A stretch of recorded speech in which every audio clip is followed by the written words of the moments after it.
Francamente quedo bien impresionado con la juventud del Inland Empire. Bonito es ver jóvenes dedicados. Creo que muchos de ustedes conocen también las actividades que se llevan en Los Ángeles con Juventud en Acción.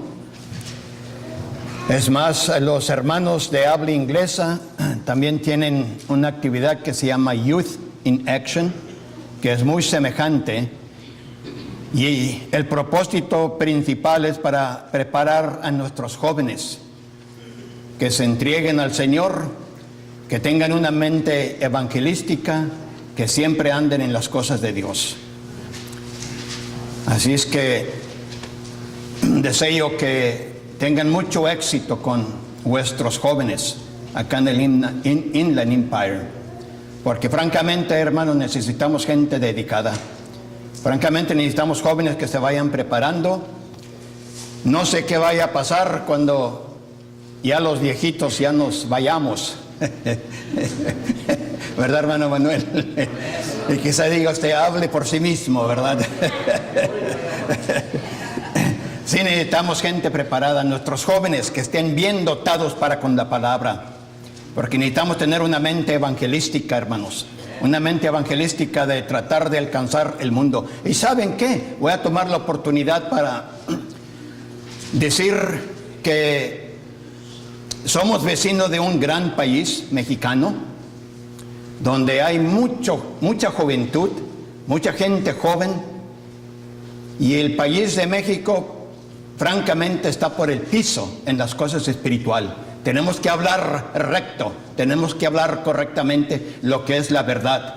Y necesitamos preparar gente, nuestros jóvenes, que no solamente se queden acá, sino que también hagan un esfuerzo para preparar el pueblo mexicano.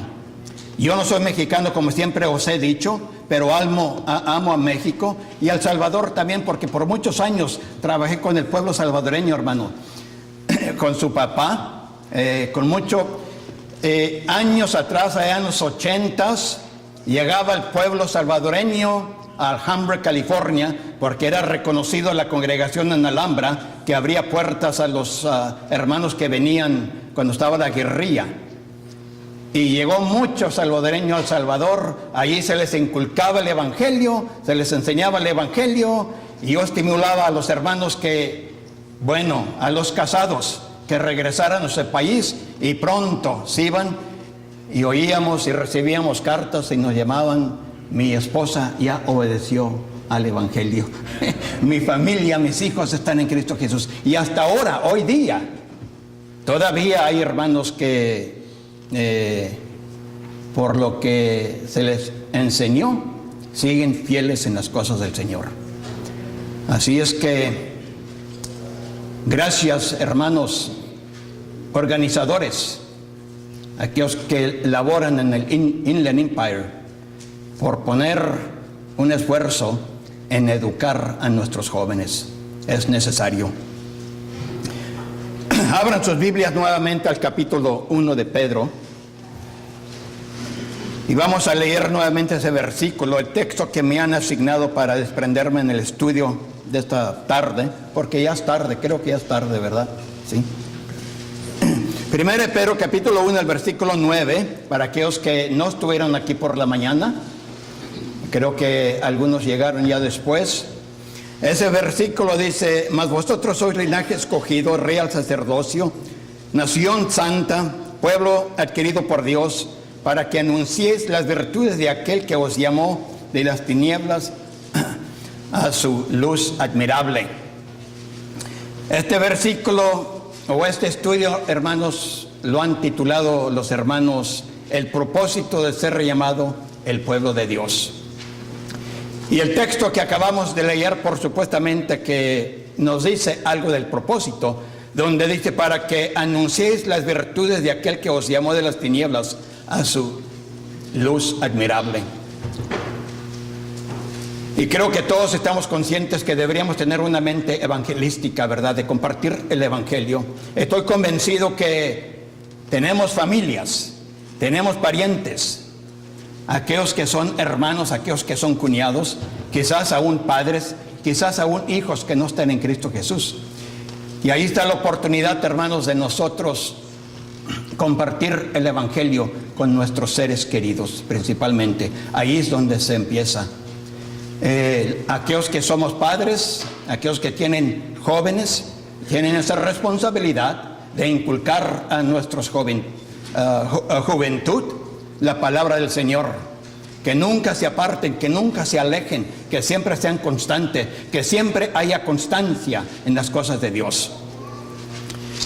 Sin duda es el propósito, o uno de los propósitos por qué es que somos llamados el pueblo de Dios, para compartir la palabra de Dios. Y eso es lo que deberíamos andar haciendo, compartir, hablar del mundo de Jesucristo, hablar al mundo de la misericordia y de la gracia de Dios que es para con nosotros y también puede ser para aquellos que no están en Cristo Jesús. Pero, hermanos, he espigado 5 o 6 razones, hermanos, por qué somos llamados el pueblo de Dios, o el propósito que tenemos como el pueblo de Dios. Y quiero compartir con ustedes algunos de estos puntos según el tiempo me permite. Yo creo que aparte de anunciar las virtudes de aquel que nos llamó de las tinieblas a su luz admirable, hermanos, yo creo que somos llamados el pueblo de Dios para dejar saber el mundo. Fíjense, hermanos, para dejar saber el mundo que hemos sido llamados de las tinieblas. Dejar saber el mundo que hemos sido llamados de las tinieblas, que salgamos de las tinieblas. Hermanos, la escritura, en las escrituras, las tinieblas simplemente tiene referencia o hace referencia al dominio de Satanás, al mundo satánico, ¿verdad? Lo que es la carnalidad, lo que es la oscuridad, ¿verdad? Dice Primera de Juan capítulo 1 y los versículos 5 al 7. Este es el mensaje que hemos oído de él y os anunciamos. Dios es luz y no hay ninguna tinieblas en él. Si decimos que tenemos comunión con él y andamos en las tinieblas, mentimos y no practicamos la verdad. Pero si andamos en luz como él está en luz, tenemos comunión los unos con los otros y la sangre de nuestro Señor Jesucristo nos limpia de todo pecado.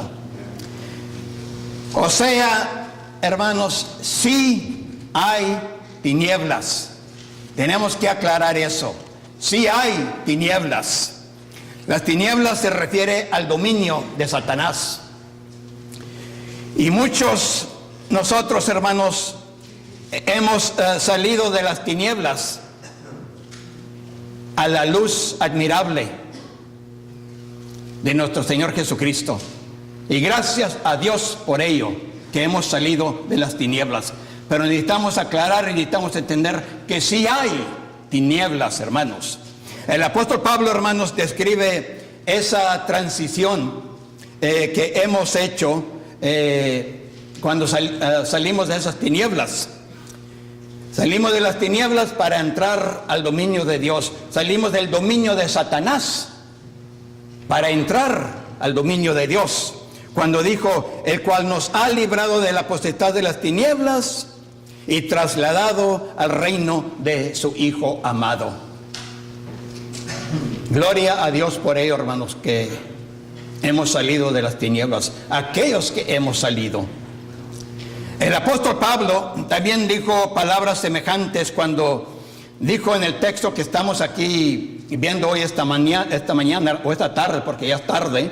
1 Pedro capítulo 1, el versículo 2, capítulo 2, el versículo 9, dijo, para que anunciéis las virtudes de aquel que os llamó de las tinieblas. Otra vez, nos llamó de las tinieblas a su luz admirable. O sea, sí hay tinieblas, hermanos, Sí hay el dominio de Satanás y nosotros somos llamados a ser parte del pueblo de Dios para dejar saber a un mundo que está en tinieblas, hermanos, que hemos sido llamados de las tinieblas a la luz admirable del Señor. Es uno de los propósitos que tenemos, dejar saber que hemos salido de esas tinieblas, hemos sido llamados de las tinieblas para entrar a la luz del Señor. Un segundo propósito de ser llamado su pueblo, de ser llamado el pueblo de Dios, es para anunciar al mundo, hermanos, que hemos sido llamados del pecado. Ya no participamos en pecado, ¿verdad que no? Fíjense, hermanos, el Señor Jesús vino para salvar a los pecadores, de los cuales yo soy el primero, dijo el apóstol Pablo. Y yo creo que muchos nos podríamos poner también en primer lugar.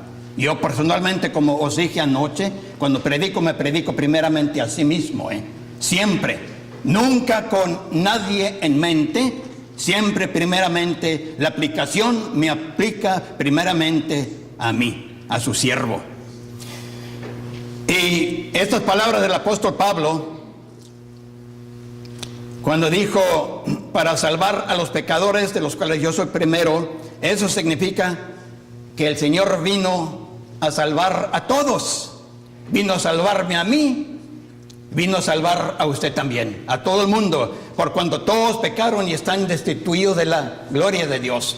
Y hablamos anoche de lo que significa quedar destituidos. Por ejemplo, si ustedes me destituyen de este púlpito, yo ya no tengo derecho a ponerme acá al frente. Eso es quedar destituidos. Y cuando quedamos destituidos de la gloria de Dios, hermanos, no tenemos derecho de entrar al reino de los cielos. No tenemos derecho de estar en la presencia del Señor. Quedamos destituidos. Hermanos, Jesús vino a librar a todos los de los temores de la muerte, hermanos. Esos temores en los cuales estábamos antes, cuando vivíamos allá en el mundo, hermanos, cuando éramos sujetos a servidumbre, estábamos en esclavitud al pecado. Esa es la razón por qué murió Jesús en la cruz. Y otra vez hablamos de esto anoche, que Jesucristo, el sacrificio que hizo nuestro Señor Jesucristo allá en el Calvario, hermanos, solamente ese sacrificio, solamente esa sangre redentora, solamente esa sangre nos puede purificar, solamente la sangre nos puede lavar los pecados. Sin esa sangre, hermanos, miserables de nosotros que somos. Y Jesús vino, hermanos, para derramar su sangre. Esa es la razón por qué murió Jesús. Dice Romanos 6, 23, porque la paga del pecado es muerte. Y luego dice, por cuanto todos pecaron, todos hemos pecado, todos pecaron y están destituidos de la gloria de Dios. Hermanos, Jesús fue a la cruz para que por la gracia de Dios gustase la muerte por todos. Qué gran bendición. ¿Saben qué vemos ahí? Vemos el amor, ¿verdad? Vemos la gracia. Vemos la misericordia también. Y otra vez aclaro, hermanos, hay necesidad, es menester entender entre misericordia y gracia. Jesús, hermanos, vino para pagar la deuda que yo no pude pagar, la deuda que usted tampoco pudo pagar. Para eso es que vino Jesús, y librarnos de Satanás, librarnos del dominio de Satanás. Pero Jesús, hermanos, no solamente vino para librarnos de la culpabilidad del pecado. Y déjenme decirles, si nunca hemos obedecido al Evangelio, deberíamos de sentir esta culpabilidad. Pero una cosa os digo, hermanos, una vez que hayamos obedecido al Evangelio, Una vez que hayamos sido bautizados en el nombre del Padre, del Hijo y del Espíritu Santo, con el propósito específico de recibir el perdón de pecado, ¿saben qué? Somos libres del pecado. Ya no hay esa culpabilidad, hermanos. Y necesitamos creerlo. Necesitamos creerlo. Necesitamos creer lo que es verdad. Que Jesús se hace cargo de los pecados. Pero otra vez lo repito, si usted todavía no está en Cristo Jesús, con mucha razón debe sentir esta culpabilidad. Pero Jesús vino a librarnos de esta culpabilidad, hermanos. Fíjese como dice Romanos capítulo 6. Vamos a Romanos capítulo 6 y vamos a leer los primeros 3 versículos. Romanos 6, empezando con el versículo 1. ¿Qué pues diremos? ¿Perseveraremos en el pecado para que la gracia abunde? En ninguna manera, porque los que hemos muerto al pecado, ¿cómo viviremos aún en él? ¿O no sabéis que todos los que hemos sido bautizados en Cristo Jesús, hemos sido bautizados en su muerte? Ven, hermanos, Jesús murió para que pudiéramos ser motivados, para que pudiéramos ser estimulados, hermanos, a dejar el pecado y vivir por él. Por esa razón Jesús murió. Sí, para que viviéramos por Jesús. Ese debe ser nuestro deseo.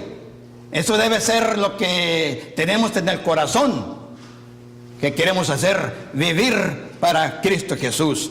Dijo el apóstol Pedro, pues para esto fuisteis llamados, porque también Cristo padeció por nosotros, dejándonos ejemplo para que sigáis sus pisadas. Y continúa diciendo, para que nosotros, estando muertos, porque una vez estuvimos muertos, hermano, cuando estábamos fuera de Cristo, estábamos muertos en pecado. Dice, estando muertos a los pecados, vivamos a la justicia. Y necesitamos entender eso. Vivir a la justicia. Andar haciendo aquello lo que es justo, aquello lo que es puro, aquello lo que es santo, hermanos, para que vivamos a la justicia. Ven, hermanos, debemos dejar el pecado. Debemos dejar el pecado y seguir las pisadas de nuestro Señor Jesucristo. Dice 2 de Corintios, capítulo 2, versículo 15. Y por todos murió. Cristo murió por todos, para que los que viven ya no vivan para sí, sino para aquel que murió y resucitó por ellos. Hermanos, por esa razón es que debemos vivir para Cristo. Cristo murió por nosotros, para resucitarnos con Él. Y debemos vivir una vida santa, una vida dedicada a las cosas de Dios. Hermanos, fuimos llamados a ser el pueblo de Dios para que el mundo reconozca que Cristo nos llevó del mundo para que vivamos para la justicia. Que mire el mundo y nos diga por qué, como dije anteriormente, por qué eres así, por qué te comportas así, por qué no participas en las cosas que el resto del mundo participa, por qué eres tan único. Vivimos para Cristo, hermanos. Una tercera razón, hermanos, por qué somos llamados su pueblo, o por qué ser llamado el pueblo de Dios, uno de los propósitos, es para que el mundo reconozca que fuimos llamados a salir de la idolatría. Ese es uno de los propósitos, hermanos, por qué somos llamados a salir de la idolatría. Ver, hermanos, cuando Dios llamó al pueblo de Israel a que saliera de la servidumbre de Egipto, les dio la ley de Moisés, la cual empieza diciendo, no te harás imagen en ninguna, ni ninguna semejanza de lo que esté arriba en el cielo, ni abajo en la tierra, ni en las aguas debajo de la tierra, no te inclinarás a ellas, ni las honrarás. Nada de eso debemos de participar nosotros, hermanos. Mucho después, cuando el pueblo estaba bajo el reinado de Jeroboam y se dio a la idolatría, este rey, entonces llevó a todo el pueblo a pecar. Y la palabra de Dios dice: y él entregará a Israel por los pecados de Jeroboam, el cual pecó y ha hecho pecar a Israel. O sea, por la idolatría, Dios los entregó. Hermanos, Dios siempre ha aborrecido la idolatría. Siempre, hermanos. Dios pide tener primer lugar en todo, en la adoración y en cada aspecto de nuestras vidas. Dios quiere primer lugar. Pero la idolatría, hermanos, no existe solamente en imágenes hechas de piedra o de madera o de metal o de fierro. La idolatría, hermanos, también existe en el corazón. Y eso es cuando ponemos cualquier cosa entre uno y Dios. Cuando ponemos el dinero, eso llega a ser idolatría. Cuando ponemos algún deporte, cuando decimos, no, mejor me quedo para ver el partido de fútbol y no me congrego, eso llega a ser idolatría. Cuando ponemos el trabajo, cuando decimos, voy a trabajar porque por X razón, hermanos, eso llega a ser idolatría. Cuando ponemos el poder ante Dios, que buscamos tener ese reconocimiento, hermanos, eso llega a ser idolatría. Y Dios odia la idolatría, hermanos. Dios aborrece la idolatría. El punto es este, hermanos, que si no estamos dispuestos a poner a Dios en primer lugar, cederle a Él primer lugar en todo, hermanos, todo lo que hagamos, si no estamos dispuestos a hacer eso, hermanos, entonces podemos ser rechazados por Dios, así como el pueblo de Israel fue rechazado. Hermanos, Dios todavía, en este siglo XXI, Dios todavía pide que le demos a Él el primer lugar. Y correctamente, a Él le corresponde el primer lugar. Dice Mateo 6 y el versículo 33, mas buscad primeramente el reino de Dios. Y verdaderamente, hermanos, ¿es eso lo que hacemos? ¿Buscamos primeramente el reino de Dios? Cuando abrimos los ojos en la mañana, ¿buscamos tener ese contacto primeramente con Dios? Darle gracias que nos concede otro día de vida. Cuando llegamos del trabajo, damos gracias a Dios. Cuando estamos por dormir, hermanos, tomamos unos momentitos para simplemente dar gracias a Dios. Poner primeramente el reino de Dios. Siempre, hermanos, con constancia, nuestras mentes deben estar en las cosas celestes. Y sí, yo sé que necesitamos mantener nuestras familias, yo sé que necesitamos educarnos, pero la universidad no viene primero antes que Dios. Y eso es algo que yo miro mucho en la iglesia, hermanos. Primero educamos secularmente a nuestros hijos y nos olvidamos de las cosas celestes. Ese es un gran error. Es un gran error ante los ojos de Dios. Y no estoy denunciando la educación. Ojalá todos nuestros hijos pudieran adquirir gran educación, hermanos, doctorados. Pero necesitamos poner a Dios primero. La palabra del Señor nos dice ahí en Romanos 12:1 que presentemos nuestros cuerpos en sacrificio vivo, algo santo, algo agradable a Dios, que es nuestro culto racional.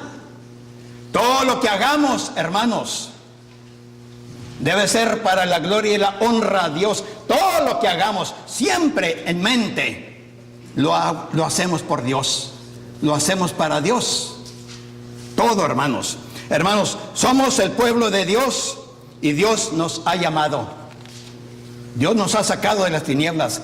Dios nos llamó y nos sacó de la idolatría también. Y por eso, como el pueblo de Dios, el propósito de estar en el pueblo de Dios es olvidarnos de la idolatría y poner a Dios en primer lugar. Y el mundo necesita ver eso en el pueblo de Dios, que no ponemos el trabajo en primer lugar, no ponemos la educación secular en primer lugar, no ponemos el deporte en primer lugar. Hermanos, Dios viene primero. La cuarta razón por la cual somos el pueblo de Dios, hermanos, por la cual somos llamados el pueblo de Dios, el propósito, hermanos, es para dejar saber al mundo, nuestros amigos sectarios, nuestros amigos denominacionales, nuestros parientes que no están, que rechazan a la iglesia del Señor, para dejar saber que hemos sido llamados fuera del judaísmo, o por decir mejor del Antiguo Testamento. Hemos salido de considerar y poner por obras cosas del Antiguo Testamento. Muchos grupos todavía practican cosas que se encuentran en el Antiguo Testamento, hermanos. Y nosotros, como el pueblo, no participamos en eso. Nunca fue dada la ley mosaica con el propósito de que fuera para todo hombre, toda mujer. Necesitamos entender que esa ley, la ley de Moisés, fue dada específicamente, solamente para el pueblo judío. Después que la iglesia fue establecida, hermanos, el apóstol Pablo dijo, allá en Hechos capítulo 15 y el versículo 10, dijo: ahora pues, ¿por qué tentáis a Dios poniendo sobre la cerviz de los discípulos un yugo que ni nuestros padres ni nosotros podemos llevar? O sea, les está diciendo, ¿por qué todavía buscan participar de las cosas del Antiguo Testamento o del judaísmo, verdad? ¿Por qué? ¿Por qué razón? Esa ley no podía salvar, según el apóstol Pablo, y no podía obrar justicia tampoco, hermanos. Esa es la razón por la cual Jesús la quitó, hermanos, clavándola en la cruz, como dice Colosenses 2:14, ¿verdad? Y Efesios 3:15 también lo repite. ¿Por qué? Porque no había salvación, no podía obrar justicia, fue eliminada, fue quitada. Pero en Cristo Jesús, hermanos, en el cuerpo de Cristo, sea la iglesia de Cristo, porque es una y la misma cosa, hermanos, ambos, el judío y el gentil, hermanos, son reconciliados con Dios.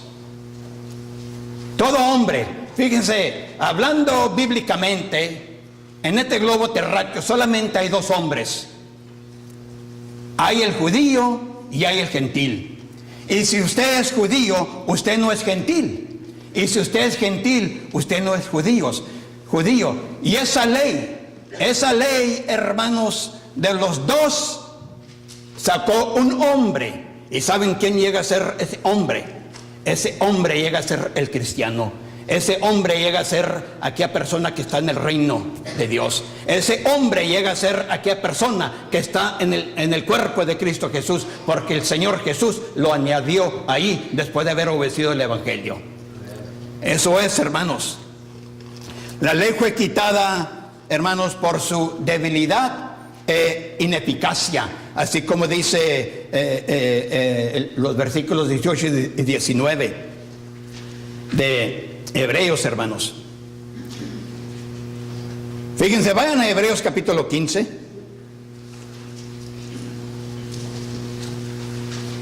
En Hebreos capítulo 15 y el versículo 19, hablando de Jesucristo, el escritor dice estas palabras: así que, por eso es mediador de un nuevo pacto, para que interviniendo muerte para la remisión de las transgresiones que había bajo el primer pacto, los llamados reciban la promesa de la herencia eterna. Hermanos, el Señor sabía, fíjense, el Señor sabía que iba a haber aquellas personas con la tentación de regresar nuevamente a la ley mosaica. El Señor está consciente de eso. El Señor conoce el corazón de todo hombre, toda mujer. Y por eso es que dice Gálatas capítulo 5 y el versículo 4: de Cristo os desligáis. Todos los que por la ley buscan justificarse quedan desligados de la ley. Toda aquella persona que busca justificarse por la ley, dice el apóstol Pablo, queda desligado de Cristo. Pero a pesar de esta advertencia, hermanos, a pesar de esta amonestación, hay muchos grupos religiosos hoy día que insisten en regresar a la ley, hermanos, para encontrar la actividad de las cosas que ellos quieren poner por obra, las enseñanzas que quieren promover, los actos de adoración que quieren practicar. Algunos insisten en observar la ley del sábado, la cual fue clavada en la cruz, y todavía insisten en observar o guardar el sábado. Otros regresan a la ley buscando autorización para implementar el instrumento musical mecánico en el servicio de adoración.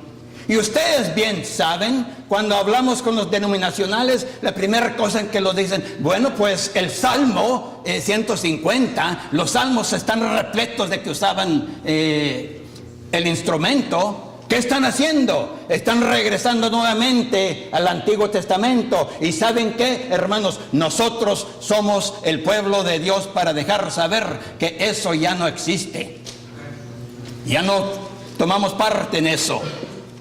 El Señor Jesús, hermanos, en una ocasión dijo: he aquí, yo hago nuevo todas las cosas. Y es cierto, canceló el antiguo, implementó el nuevo. Y el Señor Jesús nunca, hermanos, nunca, nuestro Señor Jesús nunca intentó poner remiendo de paño nuevo en vestido viejo.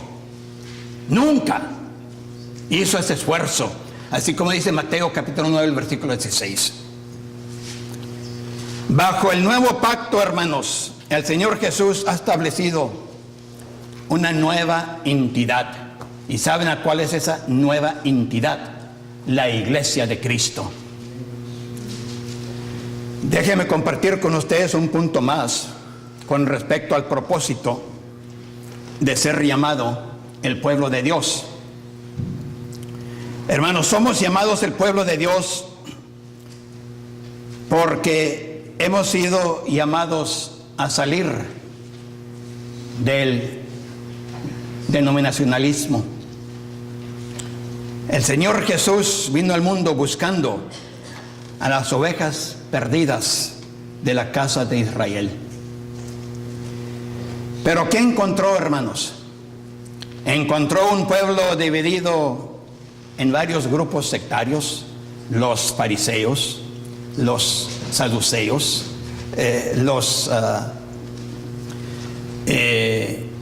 aquellos que eran muy celosos en las cosas del Señor, los celotes, ¿verdad? Había división cuando el Señor Jesús vino al mundo o empezó su ministerio. Pero el Señor Jesús, cuando edificó su iglesia, hermanos, la iglesia de Cristo, el Señor Jesús nunca intentó que su iglesia se dividiera. El Señor Jesús nunca quiso y no quiere que haya división en su cuerpo, en la iglesia del Señor. Considere, yo sé que ustedes bien conocen la oración de nuestro Señor Jesucristo ahí en Juan capítulo 17, cuando dijo el Señor: para que todos sean uno, como tú, oh Padre, en mí y yo en ti, que también ellos sean unos en nosotros, para que el mundo crea que tú me enviaste. Hermanos, los miembros de la iglesia de Cristo deberíamos ser un pueblo, una gente, hermanos, una iglesia, así como Jesucristo oró al Padre. Eso es lo que Cristo quiere. Y el Señor Jesús, hermanos, dijo: y sobre esta roca edificaré mi iglesia. Note que el Señor no dijo: sobre esta roca edificaré mis iglesias. Necesitamos entender, hermanos, la singularidad de la iglesia. La iglesia es una, es singular, no es plural. Cuando surgió la división allá en la iglesia de Corintios, hermanos, Dios inspiró al apóstol Pablo a escribir diciendo: os ruego en rodillas, el hombre, os ruego pues, hermanos, por el nombre de nuestro Señor Jesucristo, que habléis todos una misma cosa, y que no haya entre vosotros divisiones, sino que estéis perfectamente unidos en una misma mente y un mismo padecer. Y luego dice en el versículo 12: quiero decir que cada uno de vosotros dice: yo soy de Pablo, o yo soy de Apolos, yo soy de Cefas, yo de Cristo. Y luego pregunta el apóstol Pablo: ¿acaso está dividido Cristo? ¿Fue crucificado Pablo por vosotros? ¿O fuisteis bautizados en el nombre de Pablo? Esta escena, hermanos, es idéntica a lo que encontramos hoy día en el mundo denominacional. La misma cosa, hermanos, lo que ocurrió en el primer siglo, todavía en el siglo XXI. Pero la amonestación es que no tengamos división, hermanos, en el cuerpo. Debería haber una armonía muy única en la iglesia de Cristo. Que no haya choque, que no haya contienda, que no haya división. Siempre unidos, hermanos, en un buen espíritu. Ven, hermanos, el dividir la iglesia es dividir a Cristo Jesús. Necesitamos saber eso, hermanos.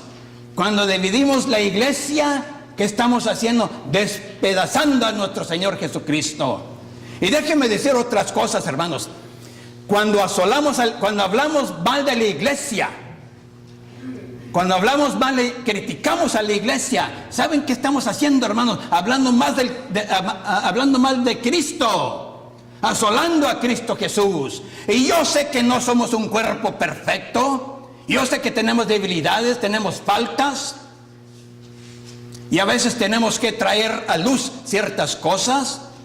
Pero muchas de las veces, hermanos, es crítica que no hay cabido para ella, hablar mal de la iglesia. A la iglesia siempre debemos ponerla en un lugar elevado, porque ¿saben qué? Es Cristo.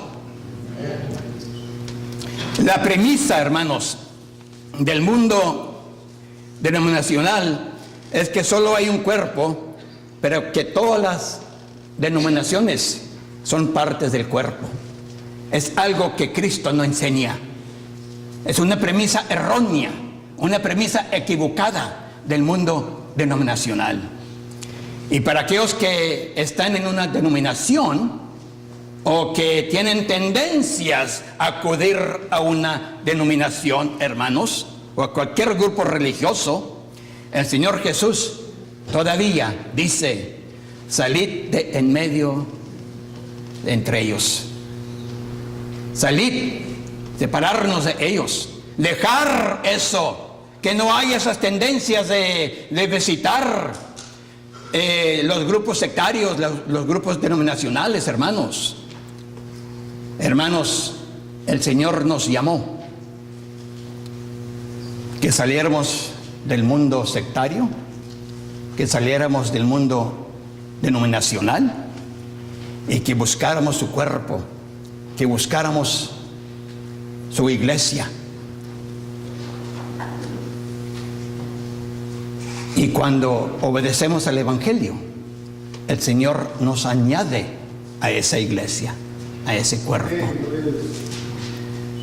Hermanos, somos llamados a ser su pueblo, con el propósito, hermanos, de, por supuesto, compartir el Evangelio, las buenas virtudes de aquel que nos sacó de las tinieblas a su luz admirable. Con el propósito somos llamados el pueblo de Dios para dejar al mundo que hemos sido sacados de las tinieblas, del pecado, de la idolatría, hermanos, del denominacionalismo, del sectarismo, y por supuesto que fuimos añadidos al cuerpo de Cristo, todos aquellos que hemos obedecido al Evangelio. Y a usted le suplico, estimado amigo o amiga, si usted todavía no está en Cristo, otra vez hacemos la súplica. Usted puede hacer lo necesario, lo que se requiere para que usted pueda reconciliarse con su Creador, usted pueda hacer la paz con Dios y usted pueda ser parte del reino de Dios, parte de la iglesia del Señor, y llegue a ser también parte del pueblo fabuloso, el pueblo admirable de Dios. El Señor os bendiga. Vamos a pedir al hermano que tiene cargo de concluir esta reunión que pase al frente y se haga cargo.